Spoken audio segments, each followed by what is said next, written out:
Welcome to Between the Before and After, a podcast about the stories that shape us. I'm your host, Coach John McLernan, and each episode I bring you an inspiring guest with a moving story that shines a light on the power of the human spirit. Before we dive in, I want to let you know about two very important things. Number one, the stories shared here are often gritty, raw, and vulnerable, and very likely will include speaking about sensitive topics suited for a mature audience. Number two, this podcast is also broadcast live on YouTube, Twitch, Twitter, LinkedIn, and Facebook. So on whatever platform you follow myself or Freedom Nutrition Coaching, you have the opportunity to participate in this discussion during the live stream. And we encourage your participation both by commenting and asking questions. And so this podcast is about exploring the stories that take place between the before and after photos, not just in the realm of weight loss, but in all areas of life. So let's dive in. All right, welcome back to another episode of Between the Before and After. I have a fellow Canadian with me here again today. I've had a pretty good lineup of Canadian guests recently, which is kind of nice, actually. So joining me today is Steph O'Leary. And Steph, I'm going to hand it over to you and let you share a little bit about your backstory, where you live, what you do, and then we'll dive into your story. Okay. Thanks for having me, John. So as you mentioned, my name is Stephanie O'Leary. I'm 31 years old. I'm from Moose Jaw, Saskatchewan, Canada. I am married to my wonderful husband, Mark. We'll be married for 7 years coming up in June here. Yeah. Thank you. And I'm a 7-year itch. Yeah, exactly. And I'm an online health and fitness coach. Awesome. Yeah. Moose Jaw. It's a rather interesting name, actually. I think for anybody like, especially south of the border in Saskatchewan, Saskatchewan is what, north of North Dakota? That's right. There we go. So online personal trainer. Are you born and raised in Saskatchewan, or where does it start for you? Born and raised in Moose Jaw, Saskatchewan. Born here, still here. Yeah.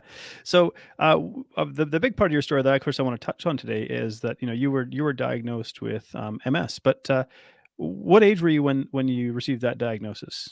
I was 28 years old, so it'll be my third anniversary, and I call it my anniversary because it's something that it's a date I like to celebrate.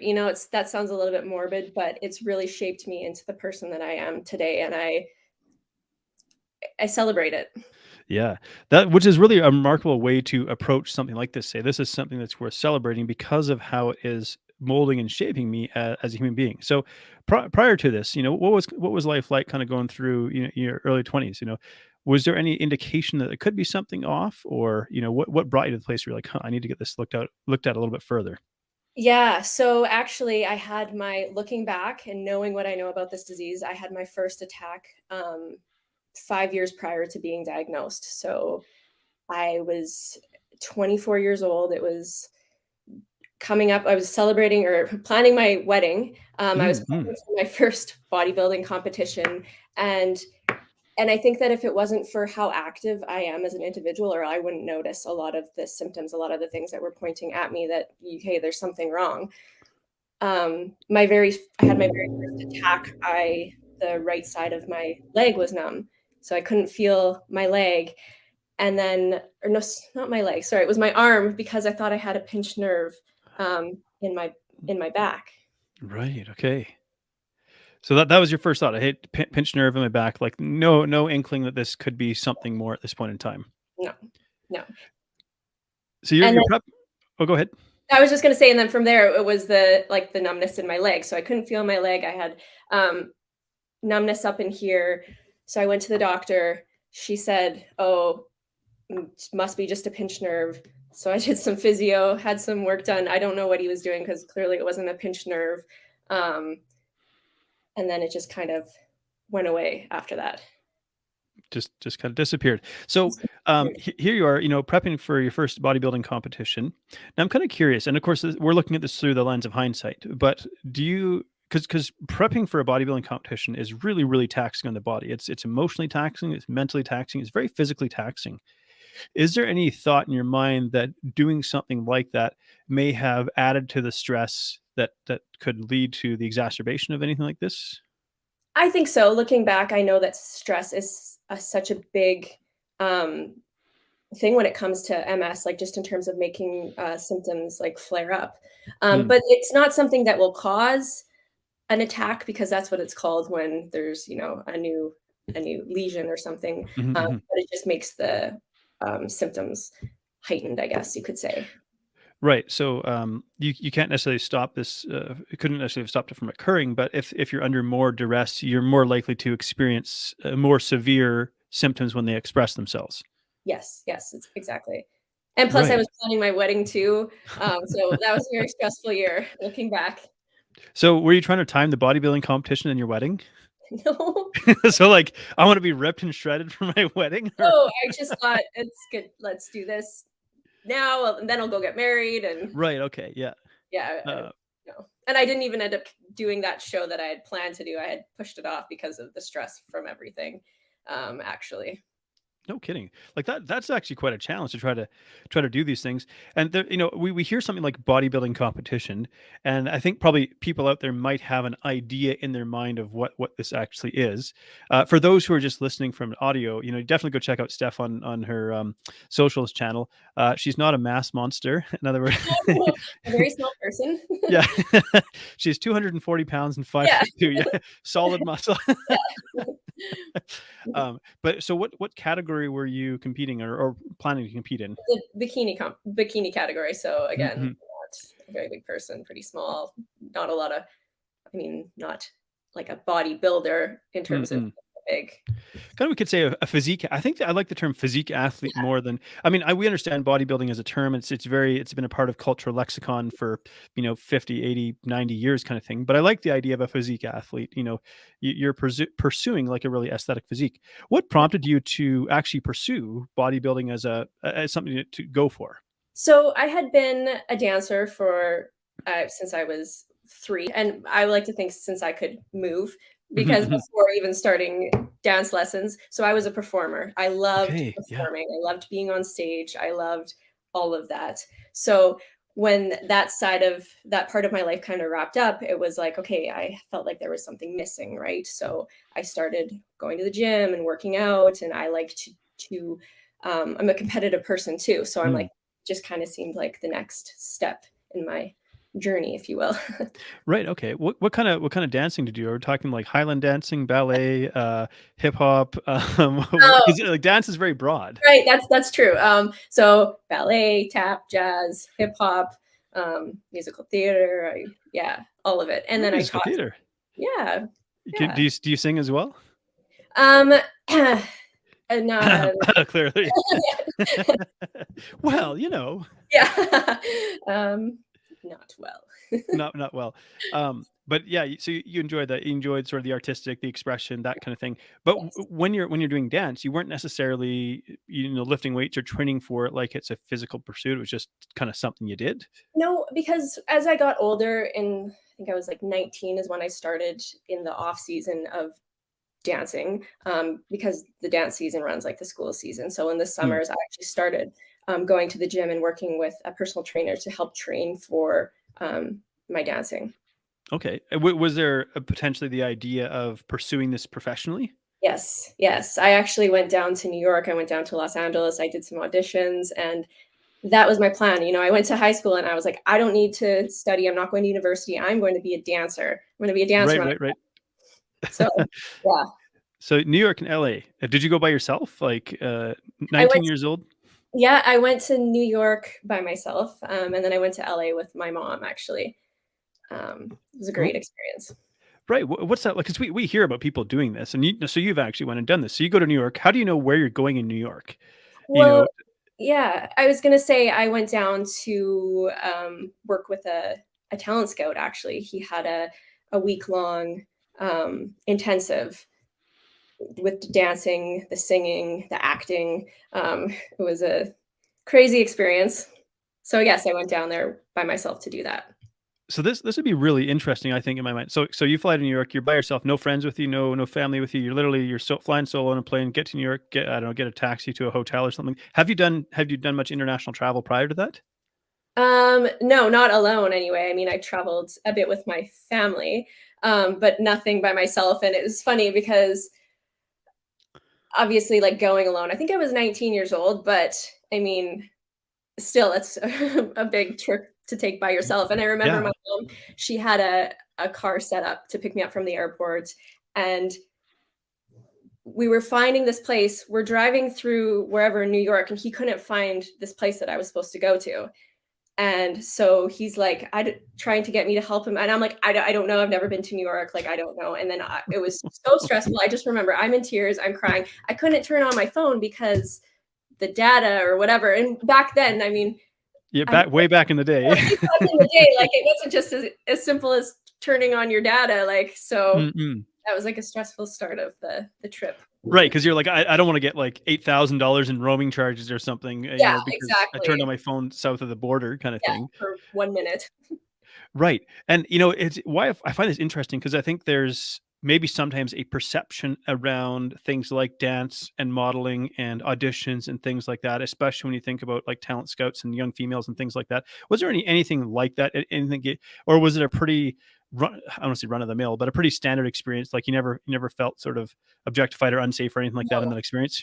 Actually, that experience, we couldn't wear makeup. We couldn't use a blow dryer, a straightening iron. We couldn't do anything. So me, I am a person, I love makeup. I love to do my hair. I love to get dressed up.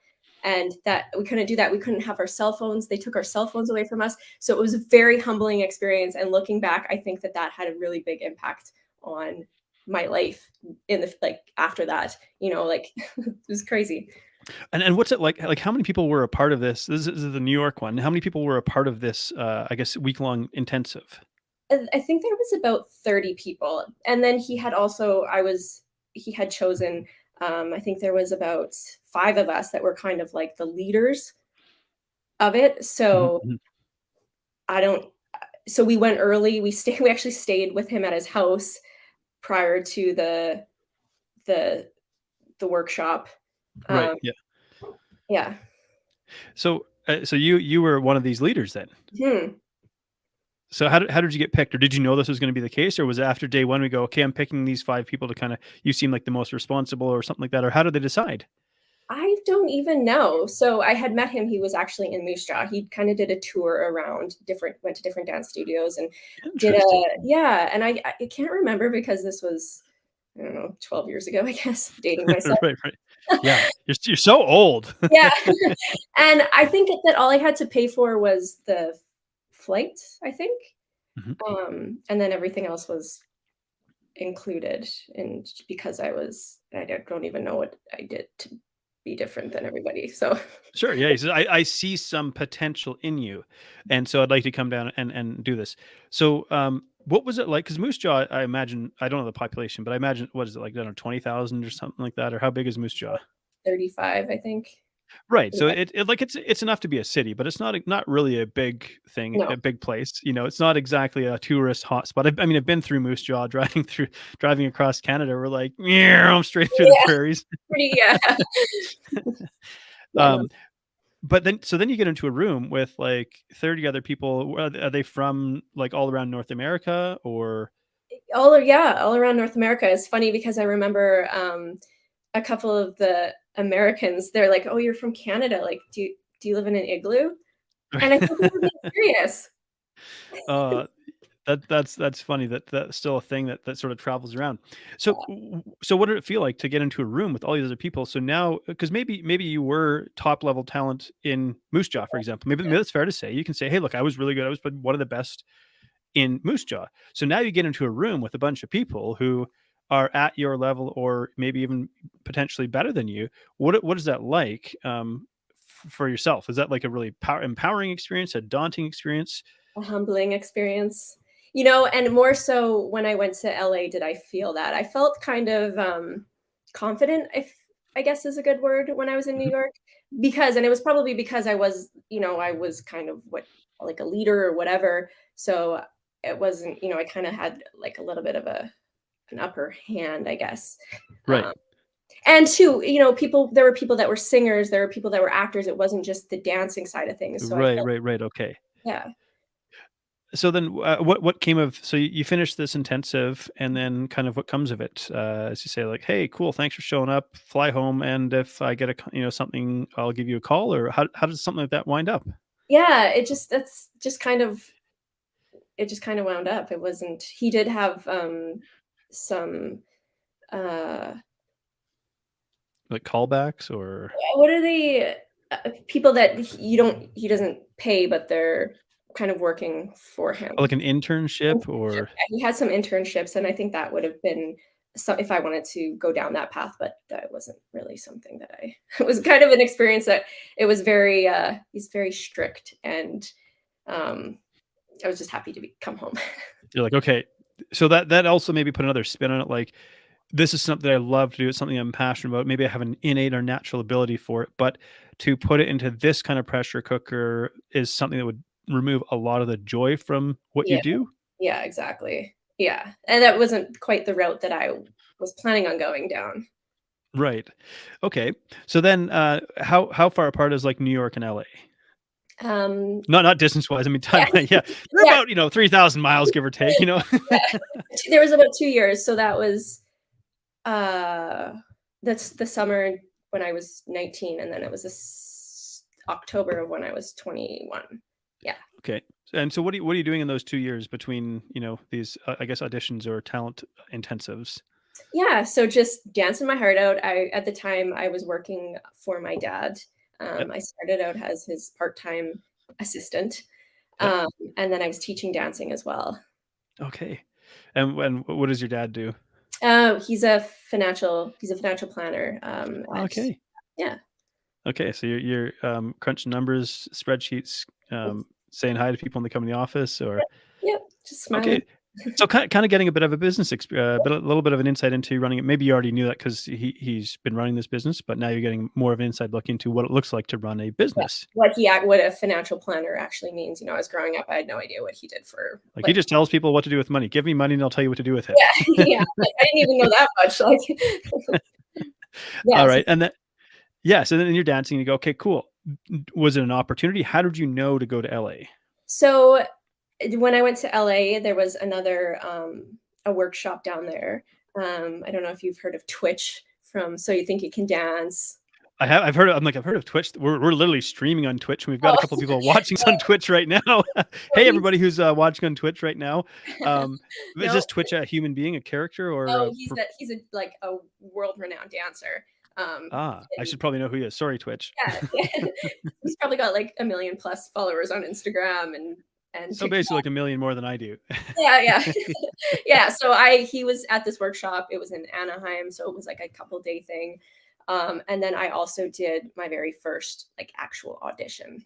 Um, Okay. mhm. What were you auditioning for? I wanted to dance on a cruise ship. Okay. I would think there's like all kinds of opportunities for that. Oh, it's yeah, totally. Yeah. So I had, sent away some, like, video auditions, and then this was, like, my first in-person audition, and I fell on my face. Did you? I did, so Like literally, your face hit the stage? well, my butt hit the stage and, you Okay. got up and, just kept on going and yeah. Yeah. So you just kind of bounce back from it and go, "Whoops, Yep, that yep, happened," and carry on. And yep, yep. and yeah. Same So I didn't get that job. okay, yeah. I mean, hey, look, these are high precision movements we're talking about. Like all I know about dance is that I'm not good at it. Like my wife has, I've got like two left feet, two left arms. Like there's just no hope for me. Yeah. So you come back from this LA audition and 21 years old, and you go, shoot, I didn't get it. Now what? Well, it was one of those things, it's not like, like I said, I had sent, I was and I think that making like getting a career out of dancing, it was always like something that wanted, but it was something that, I wasn't the kind of person where I went all into something, because I had a lot of, there's fear that holds you back.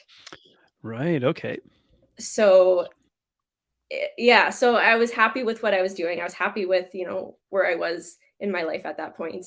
And then fast forward, like a few months later, I met my husband. So Okay. And is he a fellow? I'm not sure what the demonym for moose jaw is. A moose jawian, a moose jar?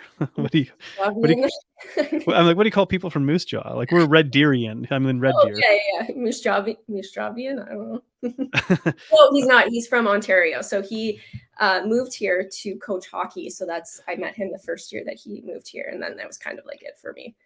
Ah, that's cool. So, Mhm. like, you met him and, like, there were stars in your eyes from the first time you Oh met yeah, him, or oh yeah, yeah. I remember the first date we went on. I went home and told my mom. I was like, I think I'm gonna marry this guy. that's amazing. Yeah.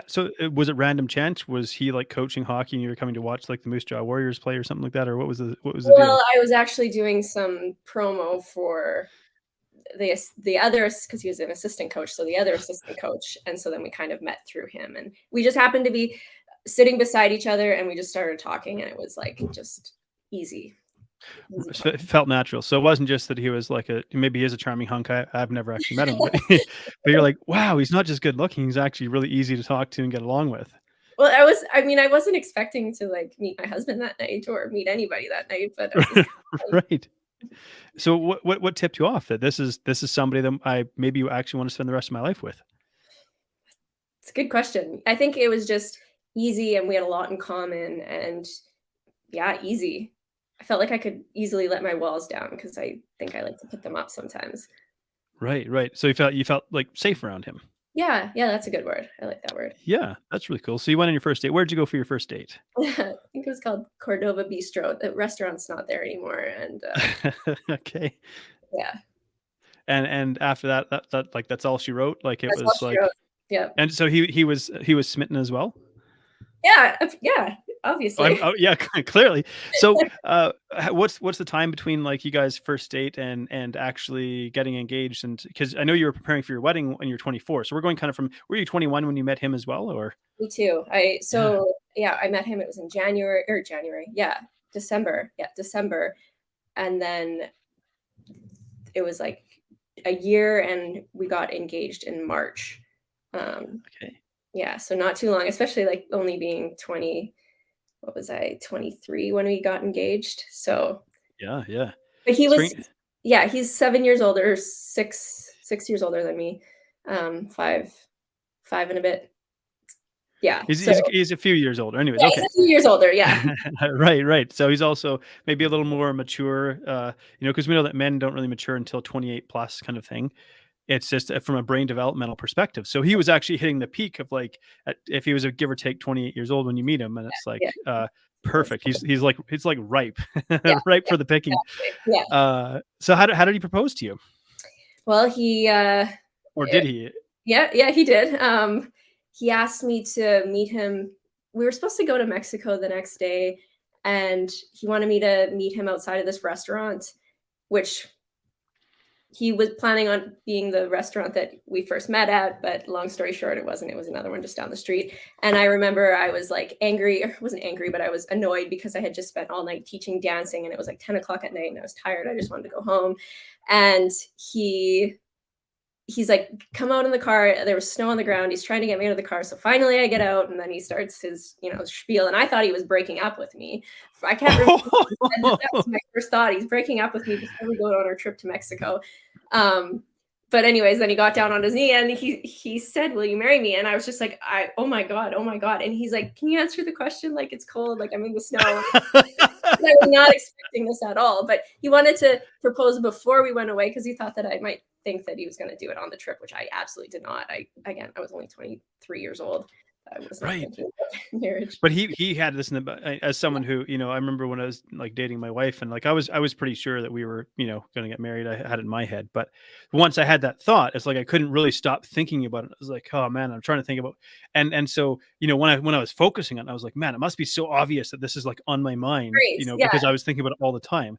But it wasn't necessarily for her, even though, like, there was an obvious chemistry again, kind of when we met. So it's freezing cold. It's like 10 at night. You were kind of annoyed. You thought he was going to, like, dump you, and he Yeah. ends up And proposing to you. I thought he'd been drinking and he just needs me to drive him home now. And yeah. What? So you're having this great relationship. How on earth does a thought enter your mind that is he going to break up with me? What made you think that? I think it was something that he said about I can't remember what he said, but it was something like, I thought that he was saying like he came here and he like to this restaurant to meet this girl, but I can't remember what he said, but I just remember thinking like, is he breaking up with me? That's so funny, the places that our mind goes to. And then Right. and then, of course, he says the exact opposite of what you're expecting. Like, "I want to commit to spending the rest of my life with you." And then Mhm. your brain kinda goes, "Ah, blah, blah, what?" Yeah, yeah, exactly. Yeah. That's awesome. So, 23 years old, engaged. Now were you starting to prep for your bodybuilding competition at this point, or? No, not at this point. It was the next year. So I started my prep in January.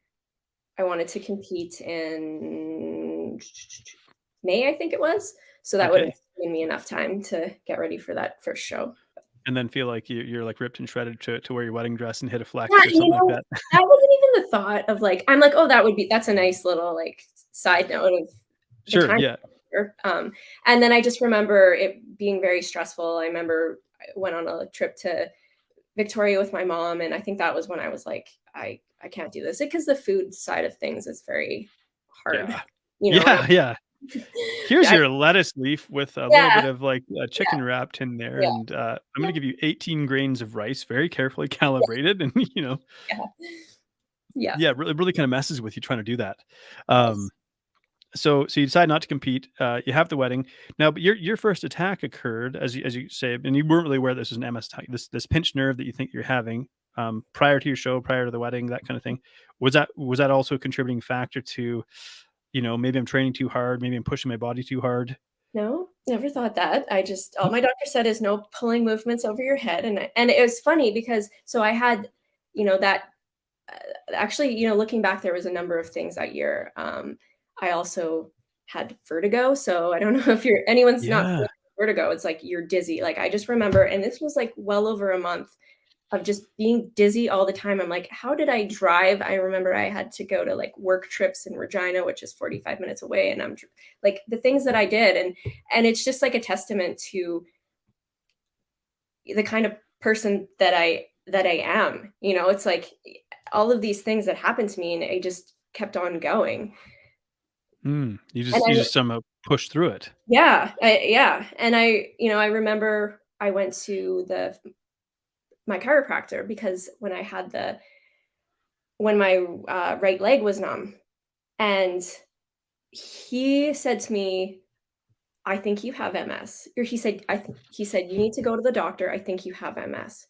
And this was on a Friday, and I remember I got into the doctor on Monday, but I spent all weekend I was so upset, I was crying, I was researching MS, and I'm like, I had so many things that yes, like, I have MS, right? And I remember I went to the doctor, and she was like, "You don't have MS," and whatever. I was like, "Oh, thank God." But, But you went down the Google rabbit, like, what a terrible way, like, on a Friday afternoon when you probably can't get to see a doctor, to, like, you might have this life-changing chronic autoimmune condition. Go home for the weekend and try not to think about this. yeah, try not to worry. And then she's like, "You don't have it." I was like, "Oh, good, good," because she was referring me to a neurologist. So because it's not for her to, there's obviously many things that you have to do to get diagnosed, and it is a hard thing to diagnose. And yeah, she wasn't going to tell me that I have Right, MS. right, right. So you're going to see the chiropractor, and she just so you had but prior to this, you had no inkling that, like, there was not MS was not on your radar, nothing like Yeah. that. No, I just had a pinched nerve. Going to see a chiropractor, and then I think you might have MS. Yeah, Wow. yeah. And when she said MS, were you even aware of, like, did you at least have an awareness of what that was when she said it? Unfortunately, I did because I knew a girl and her dad. Well, she was, she worked for my dad, so she was a 10 years older than me. So her dad had MS, but he was like in his 60s or 70s, and he was in a wheelchair and he was blind. That's all I knew about MS. Oh, man. Yeah. So you hear you have MS, and this is what you're picturing, "I'm gonna go blind and be in a wheelchair." Yeah. Yeah. Ooh, that's frightening. Very. Yeah. So and at this point, you've been married for how long? um, like just either just married or engaged. Okay, so you're 23, 24 at this time? No, I would have been 25. Okay. So, yeah, and then, okay, we don't think you have MS or something like that, because I'm like, that's a what a, like, way to stress test a relationship, to say the person that you've just committed your life to just might have a chronic autoimmune condition that's going to deteriorate over time. Mhm. But looking back, like, I don't think that it was something that was a stress on our relationship because I'm not downplaying my husband's he's very supportive, but, during the hockey season, like, this was on the weekend, so I don't Uh, and I think that it would've to him, it was just like, "Okay, you don't have MS," like, or whatever, mm-mm. like, Right, not right, right. thinking of it, right? Um, it's all about hockey, and I mean that very sincerely because I know, Of course, it's as you know, yeah. I don't think that it was as, like, earth-shattering news to him as it was to me. It was just like, "We're not gonna stress, we don't know anything. This is just what the chiropractor said. You're going to the doctor on Monday, like, it's fine." Okay, and so to go through the process to get to the place that you have an official diagnosis. So Mhm. you're 25. Hey, you might have MS. What does that process look like? Well, so because it wasn't until I was 28, so it was actually 4 years after my very first attack and after fearing, like, you might have MS Oh, because okay. So there's a huge gap between you yeah, might have MS and actually getting your diagnosis. yeah. So you just thought, okay, maybe I don't have MS, and a couple of years kind of go by, living your life as normal, you know, and then something triggers this conversation again. Yeah, I had multiple attacks, within that time, one of them being I prepped for another competition, in 2017, and I like, with cardio obviously cardio being an important part of the prep process, I like walking on the treadmill. I have a treadmill in my basement, and, I remember I had, like, 45 minutes of, like, an incline walk, and after that, like, the back half of that walk, I could, like, it just felt like I was walking through quicksand, and I'm like, "This is really weird." And then climbing up the stairs, I'm just like, I could barely walk up the stairs. I'm like, "What is guy?" Again, I didn't really think anything of it because I'm like, I'm low calorie, I'm tired and whatever. But Right, then, right, right. yeah, but then my next thing that stands out to me was the foot drop. And I remember being at the lake with my husband and we going for walks and he said, like, "Can you pick up your feet when you walk?" And I was like, "I'm just walking normally." And my foot was like you could hear that. Okay. And unfortunately, that's something that has stuck with me. And I didn't think anything of it. I'm just like, I don't know. So I thought maybe like my legs were like, I just needed to be adjusted. Maybe one leg is higher than Right, the other. right. And then he got me to do a couple of things. And I think that he knew, you know, that So obvious something was up. thing was up. And I'm the kind of person where I'm just like, it's fine. Like, it's fine. I'm fine. It's whatever, just trying to, I'm stubborn. I don't want to deal with it. Right, right. Yeah. And then fast forward to a couple years later, I remember being in the gym and, um, my workouts were fairly intense, and I remember just, like, that my vision would kind of go, like, fuzzy during my workouts, That's and pretty disconcerting. but I just like, "I'm fine, it's fine." And then I remember, like, walking, and I'm like, "Geez, if people," like, I thought that I just felt like I looked like I was drunk just walking around. I think that people wouldn't notice anything. It was just the way that I felt in my body. You're really in tune to like kind of like what's going on here, or your Yeah, body's not moving the way that you would expect it to move. yeah. Because looking back now, like, heat, stress, those are big things. But I just, I'm like, this is normal. I don't know, like, this is normal. It'll just be fine. Maybe I just need some salt. Need a lot of Right, right. salt in my pre-workout meal or something. Right, and isn't this kind of interesting? What we do as humans is, it's almost like a protective mechanism. I don't really want to necessarily come to terms with the actual reality of this, and so I'm going to say this is normal. This is okay. Um, so the process of actually determining your MS diagnosis, what sort of testing do they do? How do they actually come to like a conclusive diagnosis where yes, we've now confirmed that you do have MS? What does that look like? Yeah, so, it's just fast forward, to right before my diagnosis, working at the office, at Investors Group at the time, private wealth management, working for my dad. Um, a stressful job, obviously. Yeah. And I remember not being able to walk from my car to my office. It was like a block. I couldn't wear heels, so I had to wear flat shoes because I couldn't walk in heels. I couldn't type, like when I was stressed, my right arm, it couldn't function. And fast forward, we went to Ontario to my best friend's wedding, and a lot of things happened that trip.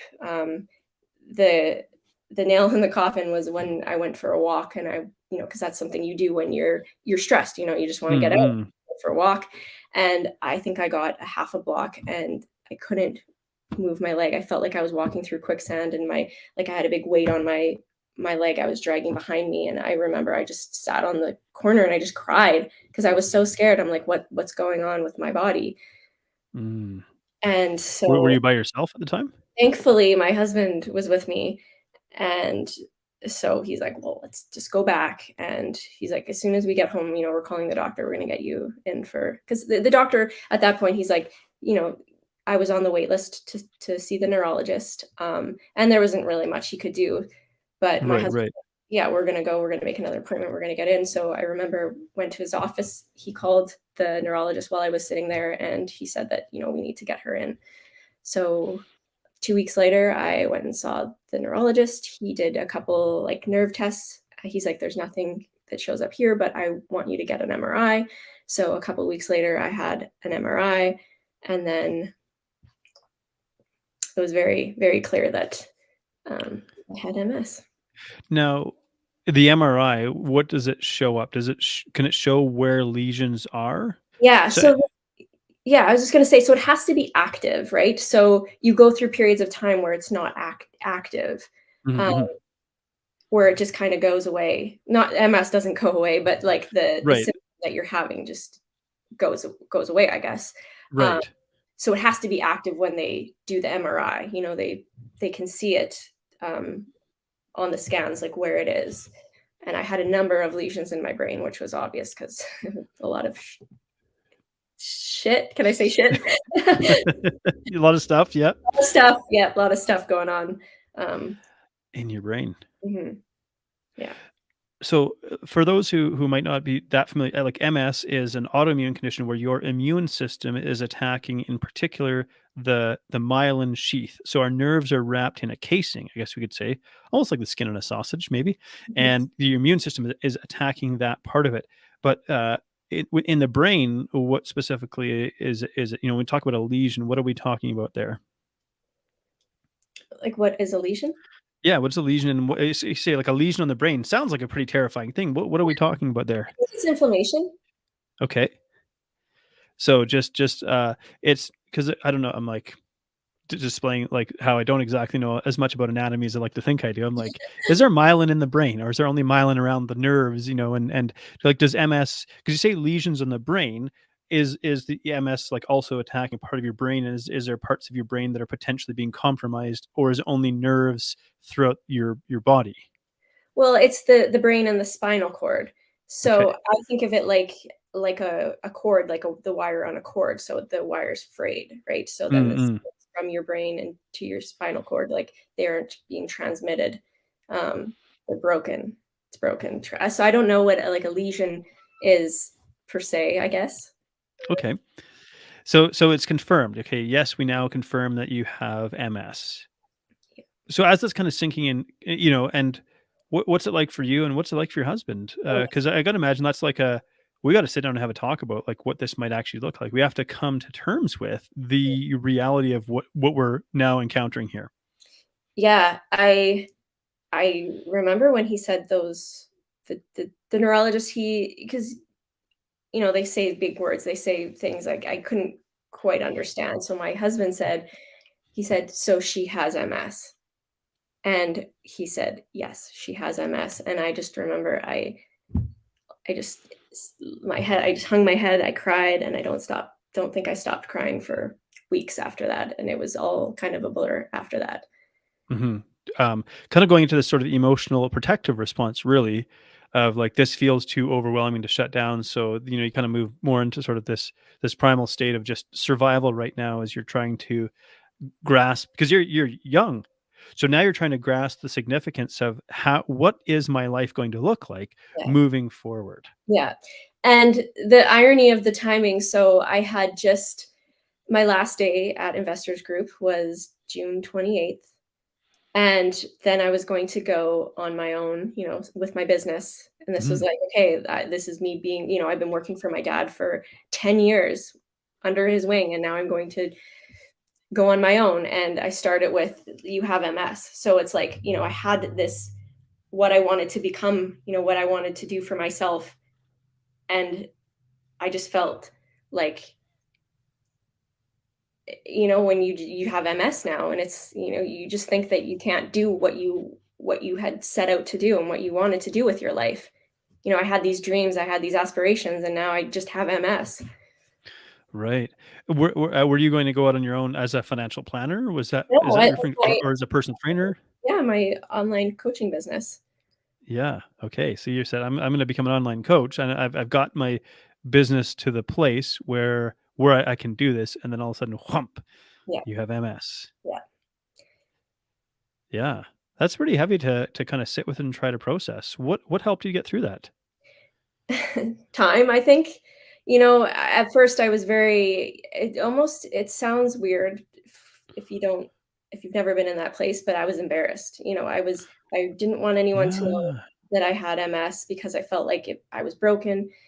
And especially, like, I want to be this, like, strong, this confident woman to lead other women in my business, Mm-mm.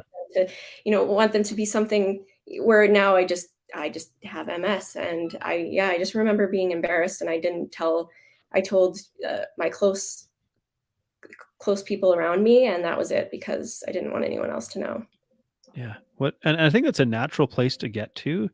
At first, when we recognize, I think even then, because you're still relatively young enough that, let me make myself sound old. Like, you stack on another decade of life experience, and you go, okay, like, this is life doesn't quite go maybe the way that we imagined in our dreams, and we sort of become okay with it. But you're still this is the early stages. That this is exciting. There's big plans on what you want to accomplish, and then there's kind of these expectations that go with it. And then you go, how are people going to perceive me Yeah. if, because you didn't ask for MS. You didn't put up your hand and be like, hey, you know what? I think I'd like to have MS and just really make life challenging. Um, yeah. So you feel a sense of embarrassment, kind of not wanting to tell anybody. What shifted for you where you go, okay, I need to talk about this. I need to say this in public and let this be heard. I think it was just important to me that I shared, because I am a very open person, and I Mhm. felt like I was just keeping this big secret. And and I don't even know, it took a lot of courage for me to share. I had actually made that post, the post that I had put out into the universe, I guess. I had made it within the first week of getting diagnosed, and it was something that I just sat on, for like 6 months, until I Mm. was ready to share it. And I don't even know what made me want to finally put it out there. But I just felt like a weight had been lifted off of my shoulder. I felt like the secret that I had been hiding, um, was just out there now. Yeah. There's something really beautiful about that because, this isn't necessarily about me, but in like my own story, there's been things that I've grappled with and struggled with, and I definitely can enter into that experience of like, if people find out this flaw about me, they're going to look at me differently. Yeah, But what's been really interesting in my experiences is like when people find out, because so I'd say anything that I'm afraid that people are going to find out, I'm going to be the first one to talk about it and then let people decide because I get to frame how people receive it at least. And so yeah, to get out there and to share that. So I really just want to like acknowledge your courage in doing that and getting out there and sharing it. And the fact is, probably when you first shared it, I imagine a ton of support comes your way. really. Like yeah, you have this idea like I'm going to share this, and oh my gosh, what are people going to think? They're going to judge me, and we have all these ideas about it. And then you do it, and then all of a sudden, whoom, this flood of support comes in, which in one sense is really positive. Although I've likened it to saying I'm thirsty and getting 500 glasses of water thrust at you. Yeah, I was like, yeah, super overwhelming. I wasn't expecting that. That wasn't why I did it. I wasn't wanting people to, pity me or whatever. Mm-hmm. Um, yeah, just it was very unexpected to the amount of support that I got from it. Not to mention the MS community is like it's not a it's not a group, a club that you want to be a part of, but it's like they're so accepting. Everyone's just, it's a very good community to be Mm-hmm. in. There's something about, I don't know, could we say there's something about hardship that really can or has the potential to bring something really beautiful out of the human spirit? Yeah. Yeah, 100%. I think that, enough time has passed where I can look back and be like, this isn't something that happened to me. It was something that happened for me. I was able to show myself what I am capable of because, leading up to that diagnosis, there was a lot of things where I wasn't confident in my body. I wasn't confident in the kind of person that I was. I was almost like I was standing on one foot, with all of the things that I was going on with physically Right. and mentally. And yeah, so now I just showed myself what I'm capable of, and, every day I get to continue to do that, and not everyone is given that opportunity, and Mm-hmm. it's a cool opportunity to have, and I like it kinda sounds morbid, but I think that you have to make the best out of the situation and your circumstances, to show what you're truly capable of, and if you can inspire people along the way, that's just an added bonus. Yeah. You said something really interesting there. You said, I didn't really feel like confident in my own body. And, like an outside observer would see, like, you obviously train very hard. You have a very aesthetic physique. You're an attractive young lady. And yet you felt like you didn't have, you were lacking confidence.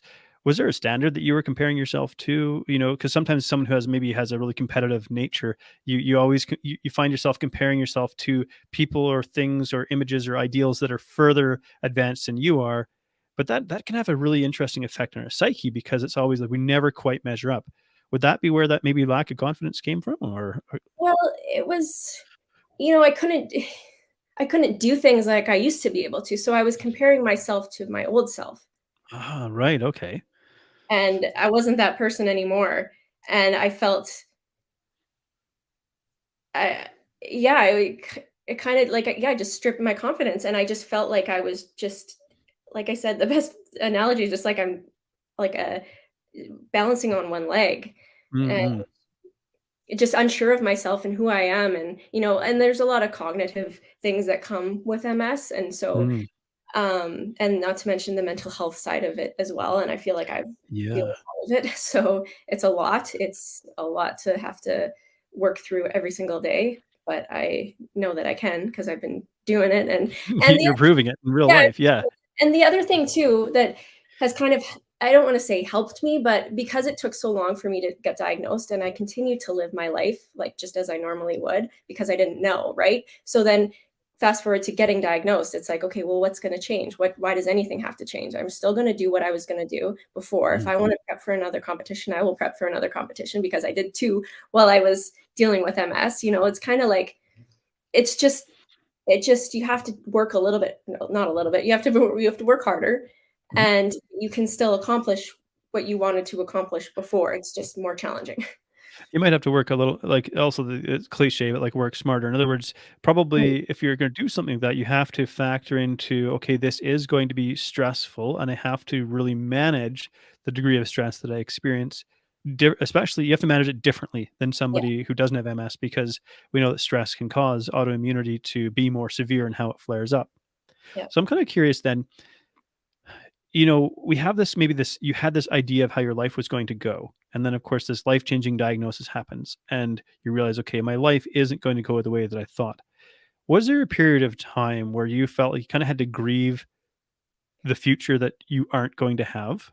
yeah, absolutely, it was honestly, I think that it was a part of the process of accepting it. You have the grieving stage of who you were before. You're not that person Mhm. anymore, and you're not the person that you thought you were going to be. But that doesn't mean that that person that you're going to be is not as isn't as good or as capable. Mhm. You Mhm. just have a different hand of cards that you initially thought you had. And that's life, right? Life doesn't just go as we plan it. You know, things happen, Yeah. and it's all about how you deal with them and how you move through.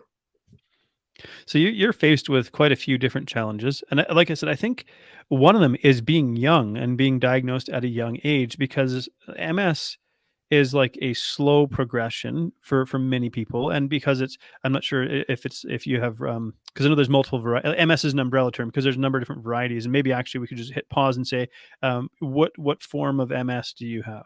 The relapsing remitting, so that's like, I think, the most common form. Yeah, I was gonna throw that name out there. I actually recently interviewed another lady who has MS, and I think I've actually maybe connected you to her name. Yes.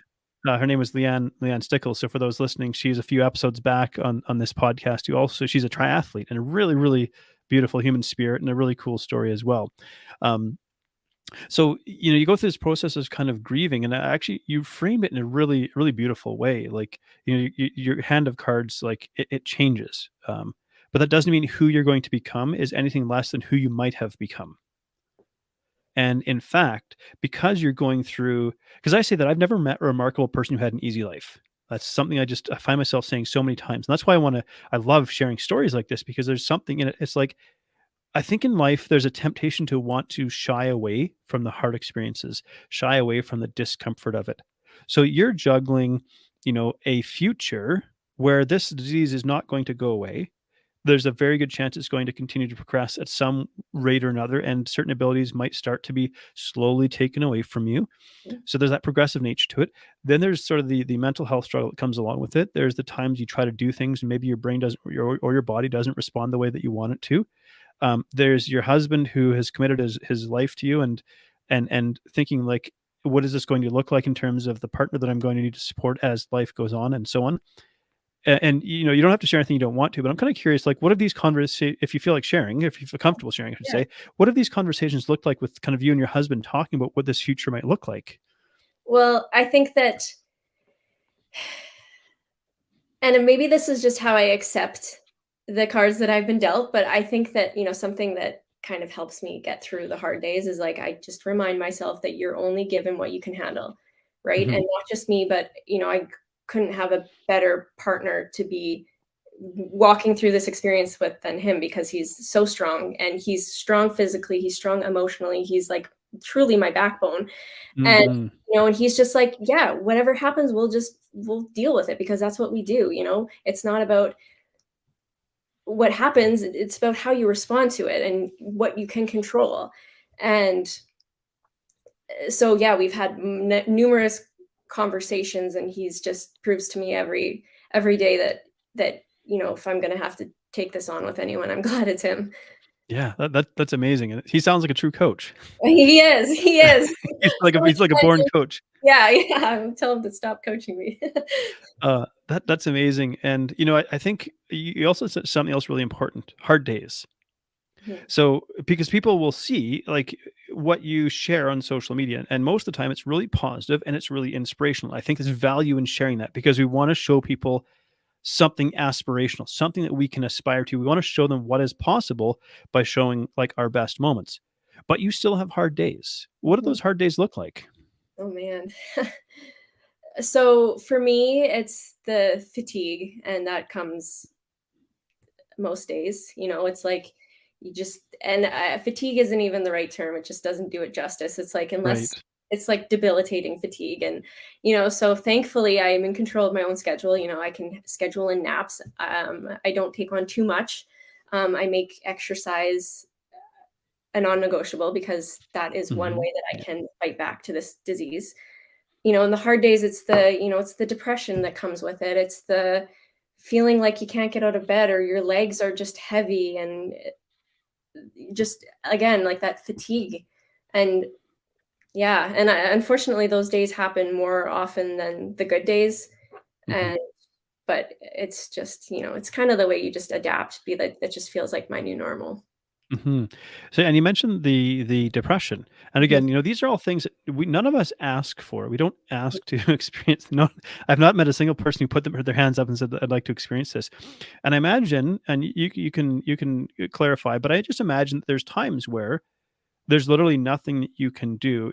you have the desire to do something, but now you're in this, let's say you're being crippled by fatigue, you're laying in bed, your body's not doing what it wants, and you know the capabilities that you used to have, and you want to do something, but there's actually nothing that you can do. In those moments, how do you navigate that? What do you do? Take a nap. Yeah. You know, I say no more than I used to and know that it's okay, and I think it's like I think a lot of us can relate to just, if someone asks you to do something, you say yes, not saying no, Mm-mm. and knowing that it's okay to say no sometimes. Yeah. I think there's an analogy. I wish I could remember where it came from, but it's about like spoons. Mhm. And I think someone was talking about some sort of maybe a chronic fatigue type illness, and they just used like a bunch of spoons to illustrate. Like I only have so many spoons in my hand, and every time I give one away, I have this one less. And when I'm out of spoons, I'm out of Yeah, energy, kind of thing. yeah. And it's like my handful of spoons is smaller than yours. I think they must have just been in a restaurant and they just grabbed a bunch of Yeah, coffees. yeah.